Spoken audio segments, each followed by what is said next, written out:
So if you're watching this, there's a good chance you're looking at a blue screen right now that says BitLocker Recovery, and it's asking you for a recovery key that you never even knew existed. And before we get into where to find it, I want to say one thing, because I think it matters. This is most probably not your fault. You didn't break anything. Windows 11 turns on device encryption all by itself these days, without ever really asking you. And it quietly saves the key to whichever Microsoft account happened to be signed in at that time. And then something completely ordinary sets it off. You update your BIOS, or you change the setting like Secure Boot, or you send the laptop in to get repaired, and the next time it boots up, you're looking at this screen. So if you're sitting there feeling like you've broken something, you have it. Now, the key you need is a 48-digit number, and the good news is that in most cases, Windows saved a copy of it somewhere before it ever locked you out. So let's have a look at where it actually lives. The first place to check, and this is where it is for most people, is your Microsoft account. So on your phone or on another computer, go to this URL and then sign in there, and then you'll get a list of all of your devices. Then you can just go ahead and find the PC that's locked out and then click on Show Details.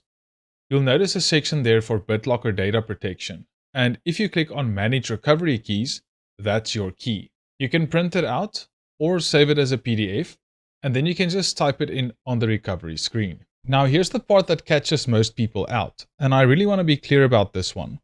That key is tied to the Microsoft account that was signed in when the PC was first set up. So if you've switched accounts since then, or if the laptop was set up by a family member or by the shop you bought it from, then the key is sitting in that account and not in yours. So before you give up on this, it's worth going back to that URL and then signing in with every Microsoft account you've ever used. Now, if this is a work laptop or a school laptop, it's a different place. You'd go to the following URL you see instead, and then sign in with your work account, and then have a look under your devices for the BitLocker keys. And honestly, if you're on a managed machine like that, the fastest thing you can do is just ask your IT department, because they can pull that key out of the Entra or Intune in about a minute. And on a managed machine, it might not have been anybody's fault, because Microsoft confirmed that one of their own updates back in April of this year could ask for the key on the first restart on certain setups that IT departments use. So ask them about that too. And then it's also worth checking the boring places. So that's any paperwork that came with the laptop, because some manufacturers do print it. Then any USB flash drive you might have saved it to back when the PC was set up. But now let's talk about the situation nobody wants to be in. And I'm going to be honest with you here, rather than waste your time. If that computer was set up with a local account, meaning an offline account, then there was no Microsoft account for that Windows to save the key to.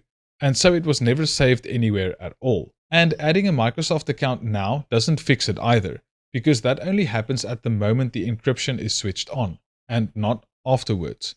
So in that case, the key is gone. And I want to be crystal clear about this, because these are Microsoft's own words.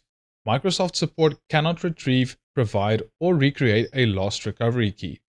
So nobody can get it back for you, not a repair shop and not Microsoft.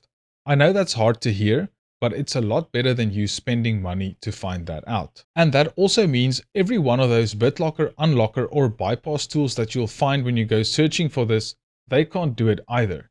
There's no backdoor, and that 48-digit key isn't something anybody can work out.